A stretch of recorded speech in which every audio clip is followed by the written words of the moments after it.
Comment on any of the videos this week on Beasts of War, Facebook or YouTube for your chance to win one of our great Team Yankee prizes. This week you could win one of 2 Mega Starter Bundle sets to get you and a friend into Team Yankee, which include the Soviet Starter Set, the German Starter Set, the Team Yankee Core Rulebook and the new Leopard Book. What are you waiting for, everybody? Get your comments in, you could win.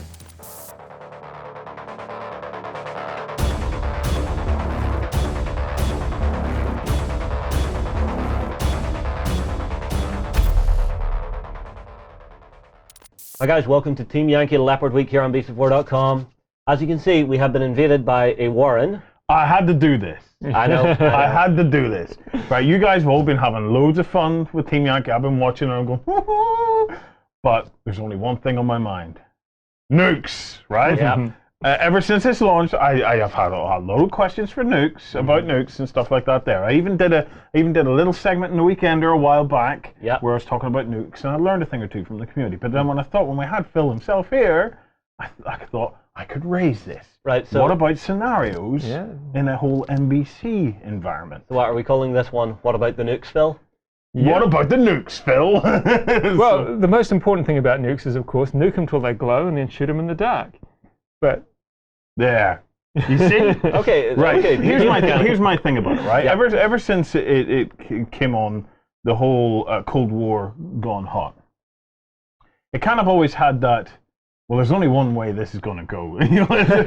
There's only one place that this can arrive at, and it was the whole thing of, at what point do the nukes start to fly, right? And I hadn't realized, because I thought any kind of nuclear option utilized at all during that period or even today would have immediately led to that whole nukes flying across each other and the whole mutually assured destruction thing. But I was brought up to speed on the fact that there's levels of nuclear exchange, and that last one is called strategic. And if things go strategic, that basically means that they're just all out to try and wipe each other out. But there's tactical elements before that. And although in Team Yankee itself, I don't think that there's a nuclear exchange in this scenario or the setting that it's based on. You have something to ask? In the books, there is talk of nuclear. Yeah, Sir John Hackett wrote a book called Third World War, which H.W. Coyle used as the basis, the scenario around which Team Yankee was set. And in that, they did go nuclear, but the Soviets were at one point not having such a good go on the tactical battlefield. So they nuked Birmingham, basically saying, okay guys, we're getting serious, back down, let us win, or we're going to nuke you. Yeah. NATO responded by nuking Minsk. Right. At that point, both sides went, okay, this is perhaps about it's not working, let's just start to draw back from it a bit. Yeah. So the bluff, counter-bluff thing worked there. Well, even at that, it's like, why Birmingham? Is it simply a case of you're trying to pick a target? How do you put this without sounding like an a-hole? You're trying to pick a target that is of less strategic importance. You're trying to pick something that's bad but not bad enough to cause a full-on launch. Nuke London and the Trident's launch. Yes. So that's not an option. But say, nuke Coleraine. Yep. Coleraine. And you just wasted a nuke. Where? And everybody goes, what? Where? I have one problem with nuking Birmingham. Yeah. You have now nuked our chief news guy, Ben. Yes, so we no longer have Ben from the news on Beasts of War if you nuke Birmingham. Oh, well. But so that's your kind of city scale nukes. That's the kind of nukes that you kind of think of implicitly whenever you're thinking of a nuclear exchange. But there are other kinds of nukes, so that like tactical battlefield kind of nukes. What other nuclear options would you might face? In Bob Forrest Webb's book Chieftain, everybody dies. Now, I'm sorry this is a spoiler, but come on, the book's been out for 30 years, so I think I can spoil it. That's why you just saved me the hassle of reading that one. At the end of the book, everybody dies. Now, who knows exactly what's happening in the rest of the world, because the book just focuses on this chieftain's crew. Yeah. But they watch sort of boom, boom, and then transmission ends. Game over. Yeah. So there's that sort of option. And just talking about the books and the different ways they handle it. And Harvey Black in his Red Effect, Black Effect, Blue Effect books. In Red Effect, the first one, NATO used nuclear demolitions. Ah. They actually blow some bridges with nukes, and they had them for this purpose. This kind of feels like, okay, bridge, I need a fly swatter. But No, does let's that take a exist? bazooka. Does such a thing exist? They Nukes did, yeah. demolition nuke. Because actually a bridge is remarkably hard to bring down. You know, in the movies, the heroes come and strap a couple of sticks of gelignite, boom, the bridge falls down. No. A concrete bridge takes tons and tons and hours and days even. And in fact, a lot of the bridges now that they built after the Second World War had chambers built in them so that you could pack a ton of explosive in this part, a ton of explosive in this part, and actually bring it down. Ah. But it's really, really hard to bring a bridge down. Whoa, Put a nuke on it. Slow down, whoa. So they built the bridges with a self-destruct capability. Self-destruct chamber. That's so awesome. The I Swiss, didn't know that. the Swiss motorways Yeah. have chambers under them as well. So you know those areas where they go swinging out across the chasm? But a nuke just makes it so much easier. Yeah. You put a nuke in one of these chambers, and you don't have to worry about the rest of the tons and tons of explosives needed. Pull the pin and run. Yeah, but they also had nuclear mines. What? Nuclear mine. Nuclear mines. Landmine, we're talking, yeah? Sort of. Another pre-prepared thing, they had shafts going down in various strategic locations, and if they're going to have to retreat across it, they'd put a special nuke charge down it, and then when the Soviets reached that area, the Germans weren't very excited about this idea, but they didn't have too much say in the matter. Please no. Well, the Germans, the Germans as a nation are quite anti-nuclear anyway. I'm not just talking about nuclear weapons, but even from the perspective of nuclear power, they're very much into renewables and things like that, and they try to have almost like a nuclear-free country in terms of Go New nuclear Zealand, power. nuclear-free. But yeah, Germany as well. I had no idea that like you'd heard about tactical nukes and stuff like that, but I just thought that they were just still like mini targeted bombs. I had no idea that they had become they'd actually went to the level of like demolition charges that are nuclear based, mines that are nuclear based. Yeah, well, Like, back in this. Whenever I consider a tactical nuke, I'm always drawn back to the movies. It's a nuclear bomb in a briefcase. No, tactical nukes, 8-inch artillery shells. Rocket warheads, your Scuds. Yeah. You know how little Scuds did in the Gulf War and so forth. Partly because they're dreadfully inaccurate, but the reason they are there is because you put a nuke in them, or chemical warhead, and you don't need much accuracy. You don't need much accuracy. Yeah. But yeah, just about everything in the American arsenal, their fighters had to be designed at the period to be able to carry a nuclear bomb. Everything has nukes. Back in the 60s, 50s, 60s, they had the thing called Davy Crockett. It was a Jeep-mounted nuclear rocket. What? See, this is what... The nuclear bazooka, basically. You and John thought I was nuts when I started thinking immediately about nukes and all of this. Yeah. But I have been vindicated, because it seems clear to me now, right, that in a Cold War goes hot scenario, there's ample chance that you could end up playing in an environment where it's been affected in some way by a nuclear detonation of some sort. Yep. You're not going to try and nuke the enemy troops in contact with your own. No. Because we talked about how accurate it is. Oh, you could even do it with an 8-inch howitzer. That is fairly accurate. Yeah. But it's just too risky. Yeah, but if you have a 1-mile blast radius, that's going to cover your entire table and wipe everybody out. Yeah. But what you are going to nuke is things like airfields, your supply centers, POMCUS sites. Now, POMCUS, for those who don't know, the Americans had this really clever plan. Rather than stationing lots and lots of men in Europe, which would have been expensive and a lot of effort and so forth, what they did is they just shipped across armored divisions worth of equipment, put them in big warehouses with just a few guys to look after them and so forth. Security guards, maintenance men. Yeah. And then if there was a war, they were just going to go, I don't know which airlines they have, but all your 747s belongs to us. Yeah. And then just fly all the men across. And the equipment's waiting on them. It's Yeah, all sitting ready. instant division. That's Just really clever, add men because you have and- no worry about your supply chain during a combat situation at that point. Well, not at that point. You don't. Yeah. It's a problem that you've moved You to still got later. you still got to get fuel and things in and ammunition, but yeah, you've got an instant army. Yeah. But of course, it's a beautiful target for nukes if you decide to go nuclear really early. Oh, because if you go nuclear early, you do all them, and then suddenly they can send the men across, but The equipment what are they now- going to do? And the Yeah. problem is, Now if has you to go nuclear restock and early, then send. they're likely to go nuclear back. So at least in the Team Yankee history that we're creating, we're following more Hackett's one of both sides going, because nukes actually like chemicals, tend to help the defender more than the attacker, but the attacker is in a better position to use them.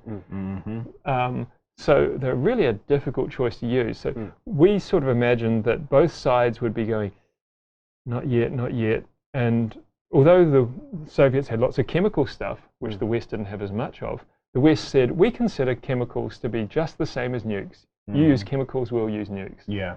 But at some point, somebody may get desperate enough to do it. Or you might get a rogue commander who just Well, decides let's to talk fire. about the game then, because Yeah. the whole purpose of this video is I want to explore what adjustments, changes can we make to the game to let us play out an effect that play out a game that has taken place in an NBC kind of an environment. Yeah, so we've fallen back to this position. The airfield next to us has been nuked. This area is radiated. Good news is that everybody's got protective gear. I mean, the British call theirs noddy suits. You put them on, put a mask on, goggles, and a breathing apparatus and so forth. Noddy suit, I think, please correct me if I'm wrong, but I'm guessing that a noddy suit is because you look like a complete noddy in one. Probably. And knowing the way the British Army names things, I'm guessing that's the case, but I'm happy to be corrected. The Americans had their MOP, M-O-P-P, Mission Oriented Protective Posture. So MOP gear. And then the Soviets had basically rubber suits that weren't actually that, they were quite effective, but unlike Western suits, which had ways of ventilating and you could put a straw through and drink in them Yes, and things like incredibly that, uncomfortable. the Russian system was just pretty primitive. Will So it keep him fighting for a day? Yes. it's good enough. Yeah. And the tanks have got NBC filters and things to protect the crews, although interestingly, Western tankers apparently were planning on fighting wearing their MOP or noddy suits. In part because that way, even if the NBC fails, you're okay, but partly because they're still planning on fighting with their heads out of the hatches. Right. The Russians fight with the heads down, as they always have. They consider that their best way.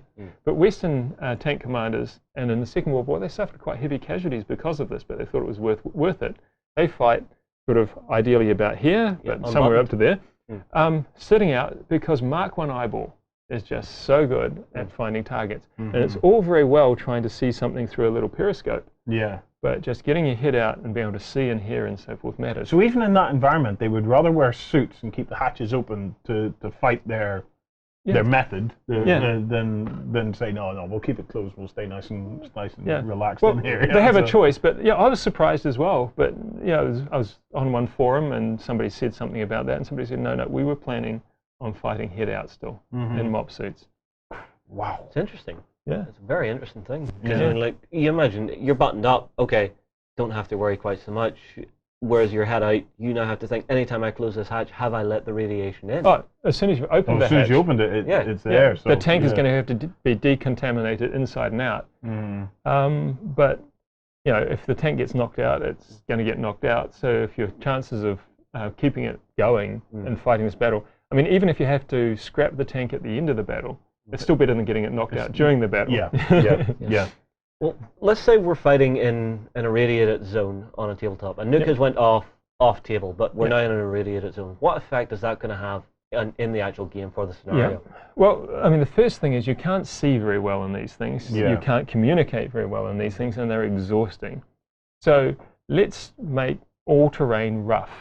So there's no dashing apart from terrain dashing. You're not going to have big, fast, sweeping maneuvers because your drivers and commanders can't see the terrain as well. I mean, it's all very well driving your car down the motorway at 70 miles an hour. But driving across country, grass is only this high. It looks good until smack, you do a nosedive into that ditch you didn't see. Now, driving along with goggles on, and they're not proper goggles, they're just this face mask thing, it gets worse. So everything is slow because you can't quite figure out what you're about to drive into just as well. Okay, so we're not affecting tactical speed though, so you still assume they would be good enough to maneuver at a fighting pace. Yep. And part of that, I think, is, I mean, one of the things about Team Yankee is the turns aren't fixed. They're a command cycle. So my turn lasts however long it takes me to issue orders and have them executed. Yeah.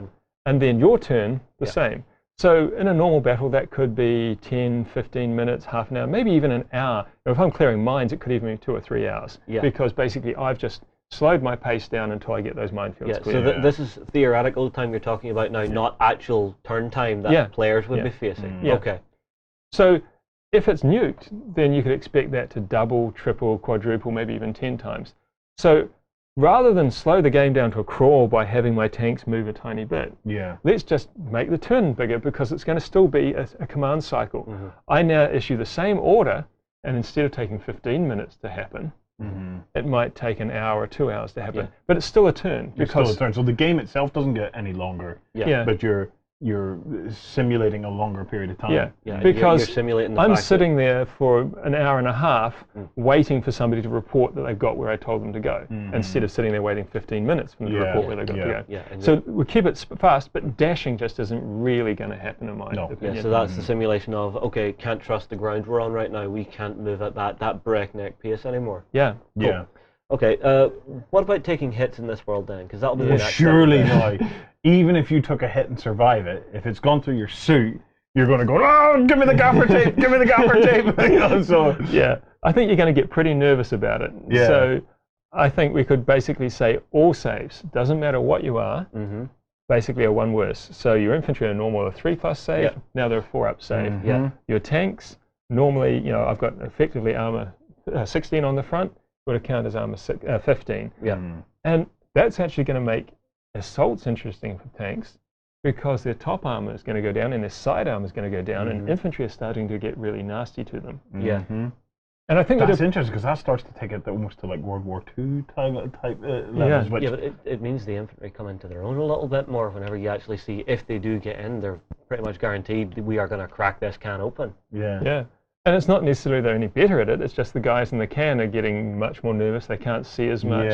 And you know, if they make a hole in this, we're dead, and something just went clang on the outside. You see, that's the thing as well. You expect this to be a psychological pressure cooker now for all of your units, because everything in the game is crewed by a human being at the end of the day. And to fight through a nuclear wasteland, that's not going to be easy on you at all. What I find interesting in this is that although we're talking about nuclear, everything that we've talked about and included has been as a result of the actions you have to take against the nuclear. It's not. It's nothing to do with the actual device itself. This would equally apply to a chemical attack or a biological attack. The rules are basically the same because your response is basically the same. Try and keep yourself alive. And I think aircraft should have the same problem as well, because who wants to eject in that situation? Now normally you take a hit and it's like, oh, okay, bullet went through the wing, it's okay, press on the attack. Take a bullet through the wing, shit, I'm going home now. This ain't working. But you're talking about the psychological pressure, and I think we could put some rules in there as well. I mean, all of your morale type things go down. You know, your morale, your rally, your remount, your counterattack. This kind of battlefield is about as demoralizing as it gets, because you know, the thing is, right, you get this thing in your mind when you're fighting in a battle that I'm not going to be the one that gets killed. Right? It's going to be him or him. It's going to be him. Every time it's going to be him. But when all that's between you and death is a suit, everybody's in the same boat. You know, and you don't have that sense. I don't imagine that you could have that sense of, oh, it'll be somebody else, because it's just a thin layer of whatever between you and peril. I don't have to take a bullet to die here. Anything could kill me. I'm now, I mean, be shit scared. Thorns, anyway. Yeah. But like ripping it on a tree stump. Or See, I don't think you should add anything for terrain in it, because you're a trained soldier. If you're going through terrain, you're going to move carefully. So Yeah. I don't think adding anything to that. But I do for- like the morale, the demoralization of the whole Yeah. thing does Yeah. appeal. And the result, I think, I mean, one of the concerns about trying to play in something like this is you make the game slow and boring. But I think the result of this is actually going to be really blunt and bloody and close Yeah. quarters. Now, actually, something else I'd add is something like the night rules. Yeah. Because looking out through your things, you're not going to be engaging at 3,000 meters and so forth. So that's going to bring it in. There's not going to be big sweeping maneuvers. You haven't got any dash movement and so forth. It's going to be close quarters fighting, but it's going to be really, really bloody. So I don't know how it would play, but it'd certainly be interesting. And actually talking about it, I'm getting Well, more let excited. me recap then, right? So for basically we're going to have all of the terrain is rough. So movement starts to slow down. Okay. All hits are more dangerous, so all saves and armor drop by 1. Yeah. From morale, all on morale checks? Basically one worse. One worse than they would be, and then apply night fighting rules. Yeah. Yeah. Yeah. Now, I have one problem with if you were actually playing a night fighting rules game on this, the EMP. So much of your equipment is going to get fried whenever it gets hit with that. Yes, I was going to ask about EMPs as well. Well, I suppose when I was talking about night fighting rules, I was just thinking of the roll for range, not necessarily, and definitely not the +1 to hit for night thing, because as I said, I don't want it to bog down. But yeah, if you were playing at night in it, and EMP is a good question. Yeah, EMP hadn't really put as much thought onto that as I could. I was focusing on the... Well, what's the equipment it's going to affect? Well, here's the thing, right? This is what I was wondering, because there's talk of nukes that, you know, the whole idea of an EMP thing is that they don't want to destroy the environment. They're just trying to reduce your capability. Yeah, to fry fight. all the electronics. So you could, so the whole electromagnetic pulse kind of thing, you know, it goes off either in the upper atmosphere and affects a wide area, or maybe there's some way of doing it more localized, right? Yeah. But I can definitely see things like radar not working. Any computers or maybe a laser rangefinder. Like I mean, they're going to be high tech. Well, let's start with radar, okay, and then we'll work through. So, radar in the game at the minute, what does it allow for you, and what would you lose by losing it? Basically allows AA vehicles to target things at a longer range and without long range penalty. So it's simple, just a no radar rule. Your AA is going to be shorter ranged, and you know, when it gets a longer range target, you're manually trying to pick it with a radar. Of course, you've got range finding and so forth. So All right, well, let's move on to the laser rangefinders. That's simple. Cross the laser rangefinder rule out. You've now got 2 hit penalties for long range. Yeah. So the game gets really drawn into a really tight, bloody fight then, like you were saying with now, that. what about onboard computers and things like that on the tanks? Were anything like on the tanks themselves computer controlled, like stabilizations? Or? Yeah. I mean, I think like the Russian T-72, I've got one here, by the way, sitting in front of me. But a Russian T-72's got pretty crude stuff by Western standards. So I don't know that it'd be that heavily affected by an EMP. On the other hand, if an M1 or a Leopard or something got hit, so one of these, it's got pretty high-tech stuff in it. And so I can imagine that it would still be able to operate and function, but without all the clever stuff. So maybe it drops down to the level of a T-72. Well, for Abrams and Leopard then? Anything that's got an advanced stabilizer. So all tanks basically drop down to like a T-72 kind of Well, stationary, its rate of fire would still be 2. But it's, I mean, the rate of fire would have to drop to 1 because it's going to have to stop and fire to a degree and so forth. It could go faster and try the but then it's getting the penalty that the Russian T-72 gets of the +1. So it brings them down to almost World War II levels of technology there. But it changes the dynamic of the army at that point. So yes, you have that great mobility to get into a position, but you need to now get there and actually then start holding your ground more to keep that nice high rate of fire. It's a very different game, isn't it? It really changes the feel and flavour. It actually is starting to feel a little bit more asymmetric. I think an EMP would probably play into the hands of the Soviets in this instance. Could well do. I don't know, but it'll be an interesting scenario to play out. You know, get yourself 100 points of Americans, 100 points of Soviets, Yeah. and then wipe all of their big technological advantages. And I mean, at that point, let's stick to the ones that we've thought of so far. You know, let's not wipe everything out, because well, hang on, you've got guided missiles. Exactly, that's what I'm thinking. Guided missiles. Some of those are going to have shielding on them, so some of them might not get fried. So how would you work that? Well, I mean, simple way: roll a dice. 4+ it. 4+, the missiles works. You fire the missile, and on a 4+, it guides. On a 1, 2, or 3, It's away. It goes up to the ether. Okay, What about aircraft then? If we're on the topic of that, because you would imagine that aircraft wouldn't be particularly well shielded. Well, you see, this is the thing we've said as well. Air bases become a major target. Yeah. So I don't know. I'm thinking, what would be the best way to actually represent that? You know, air bases have been targeted. Planes are going to be blown up all over the place. Well, now, I imagine there'll still be some. Aircraft at the moment are arriving on a roll of 4+. We could make it a roll of 5+. Okay. Okay. You see, I think I'd go a little deeper than that. Yeah. So, say your EMP hits and all your aircraft at your airbase are now grounded. They're completely fried, because I wouldn't imagine they'd be quite so well shielded. Yeah. Well, you don't know. They might be able to tell us. But what I'm thinking is, force the unit sizes down. So make the maximum unit one less than what it currently is for each force. So that shows the mechanics and stuff, and the engineers back at the base are trying to get them up and running. Right. Yeah. This one actually survived. This one actually survived. Yeah. This one, hey, we can fix. Those ones, Parts. Yeah. yeah, You know, so make it look as if aircraft are more of a rarity in this type of battle. yeah. And that does mean that the ones you've got are still going to play an active part of the game, which is cool in a way. Yeah. Yeah. But it makes them a rarer thing, and it means aircraft are less of such a superior thing in this game. Because aircraft in this still flying around fit to move anywhere. With the AA being taken down with radar, they might become overpowered. So having less aircraft... What is becoming clear here, though, is that these are two different games, right? The EMP game is actually again quite different from the NBC. And you could either combine them. You could combine them, but you could also separate them, and I think it gives a lot of interesting options, doesn't it? Yeah, the area we're fighting in has no NBC effects on it. We're just fighting on a nice clean piece of ground, but somebody set off an atmospheric nuke and fried all our gear. Yeah. Or, worst case scenario, everything's happened. Yeah, and now we're trying to... But I like the fact that it's almost like, here's the NBC rule. Yeah. Here's the NBC adjustments you can make, and here's the EMP ones. Play with one, either, or both.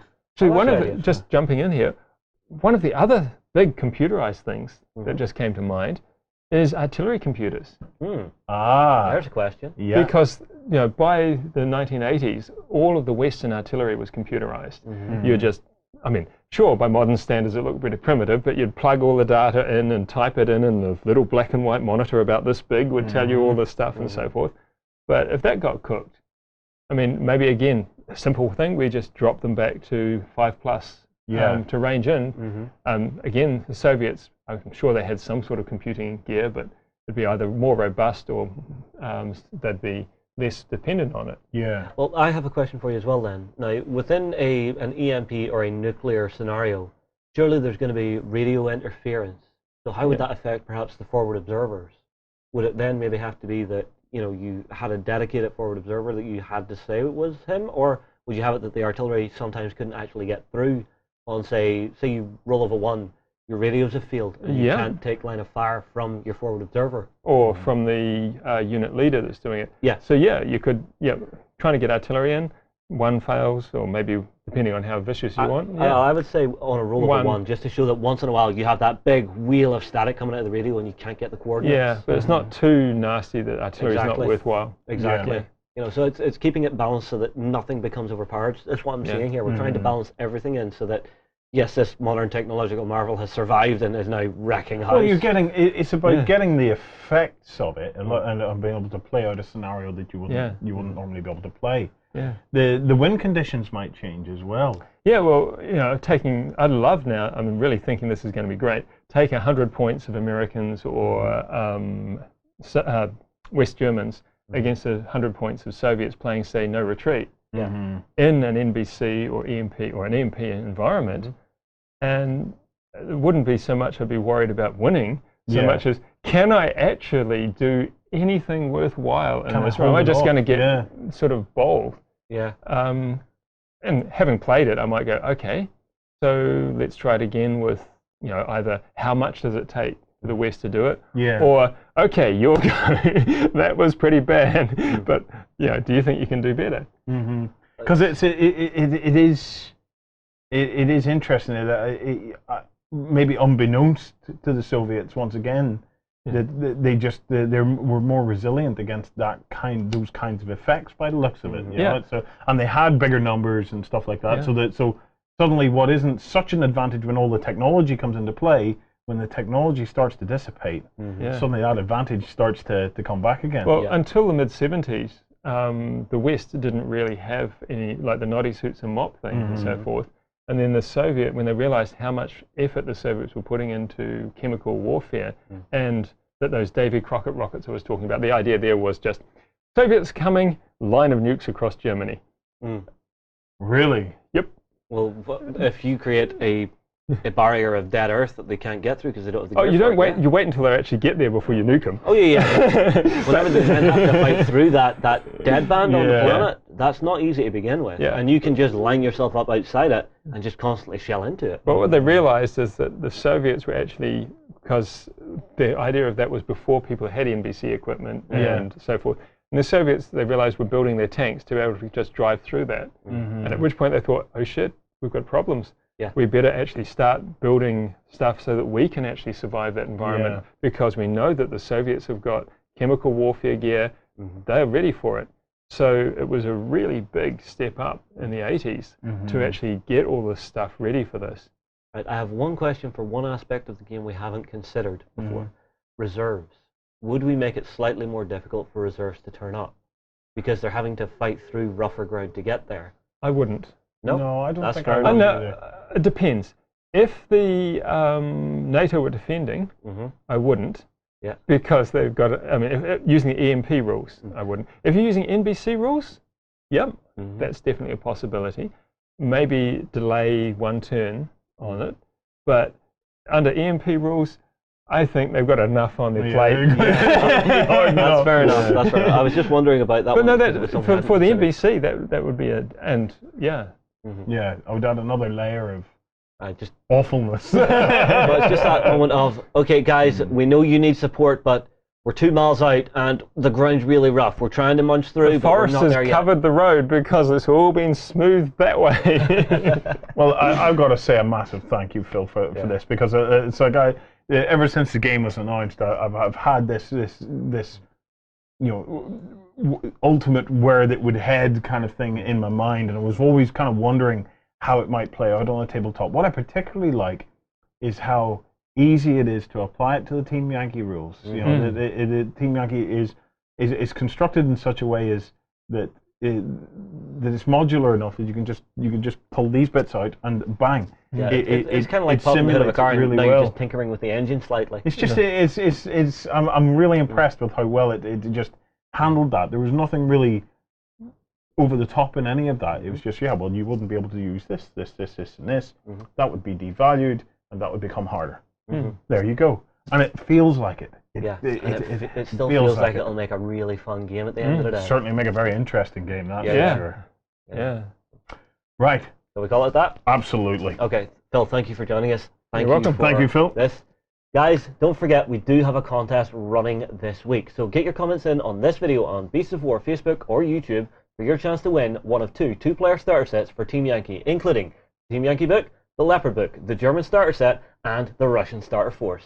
Get your comments in, we'll move on, and we'll see you again soon.